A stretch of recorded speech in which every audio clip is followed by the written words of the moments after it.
These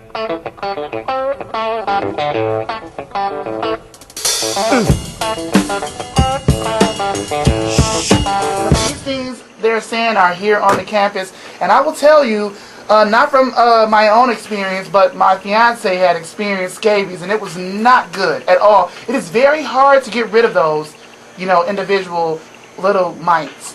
Yeah, but here's why.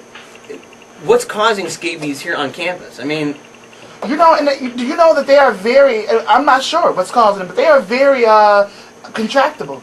They can. Oh yeah. It can travel. It travels. It travels. So someone probably brought it back from home with them.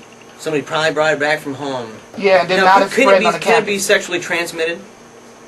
Can scabies be sexually? If it's in the hair.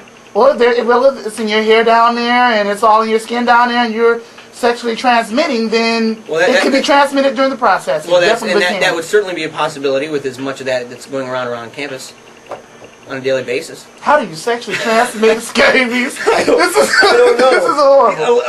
Elizabeth, I love Elizabeth. I love her. I just wish it would have been a little bit more investigative journalism. I wish she would have quoted somebody on campus who had some scabies.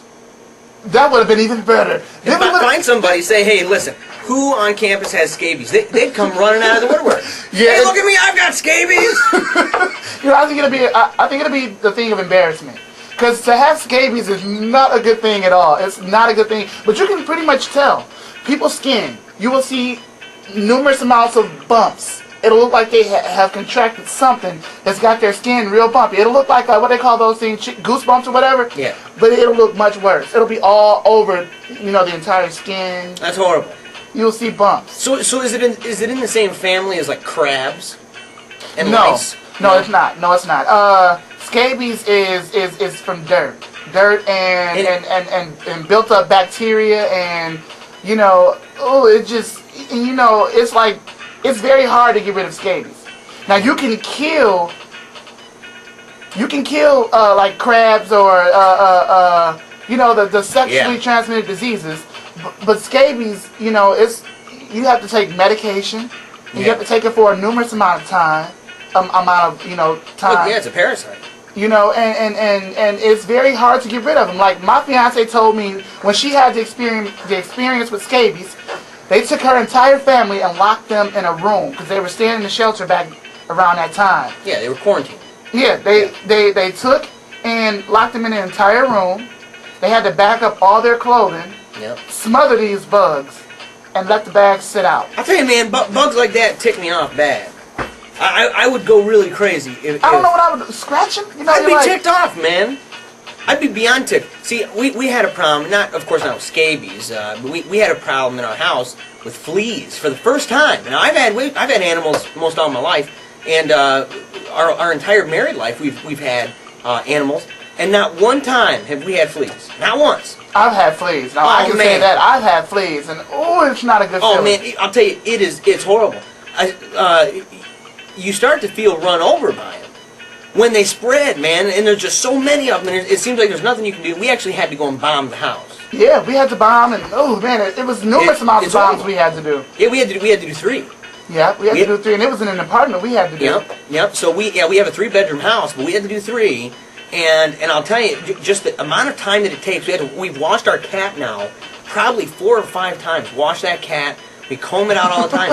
And that cat, but my wife brought up a pretty interesting point. She said, man, do you think that it's going to mess with our cat's mental stability?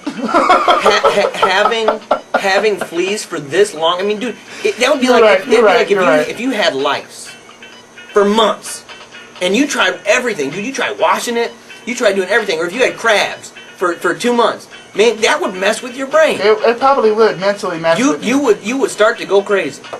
But So I'm wondering if my cat's gonna, pull something crazy on me. I'm sorry. It's amazing when you're itching, the cat's itching or whatever. It gets to biting at itself.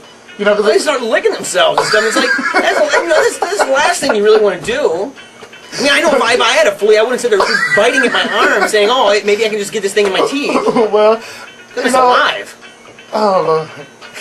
It's horrible. I can't even, I don't know, this is too crazy. Yeah. I'm having a great time, though. But, I mean, I don't know, maybe they feel like they can eat it off the skin. Maybe it'll stop itching. Or maybe it's just a horrible itch. And, you know, as a human, we can go a smack or a scratch.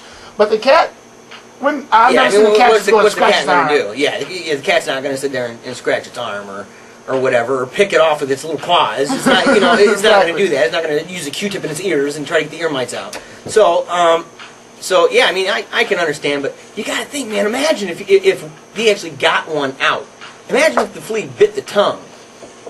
Oh man, you want to talk about some messed up. You know what that reminds me? This is totally off topic, but it reminds me. I was at church on Sunday, and I guess we have a whole bunch of wasps or something around the church. I didn't know of them, thank God. But a whole bunch of people got stung, and one guy got stung on his lip. No joke, man. This guy's lip, it looked like The Simpsons. You know how they've got that massive upper lip that sticks out? No joke, man. And when he talked, man, and that's what it sounded like. I felt so bad for the poor guy. But you know, he sat there and he laughed it off and said, well, it'll eventually go down. But the thing is, I mean, his lip, I've never seen a lip that big. And it just, the whole thing, straight right from his nose, straight out. I'm telling you, it looked just like The Simpsons. Well, I figured since you brought this topic up, I'm going to bring what happened to me up. What happened? I was playing basketball, and we were playing at a rim we did not know had possessed a beehive. So, I would take that... This was the winning shot. This was the winning shot, the last shot of the whole entire game. And I went to make that beautiful layup. As I made that layup, I saw a bee coming from inside the rim, coming towards my face. Yeah. As the ball went into the rim, the bee stung me. I don't know how he got on the inner side of my lip, down on the bottom. He stung me down there, and my lip grew big too, but it just wasn't at the top, it was at the bottom. It grew and I walked around looking like Professor Clump. Yeah, with a big, wow, yeah. Unbelievable.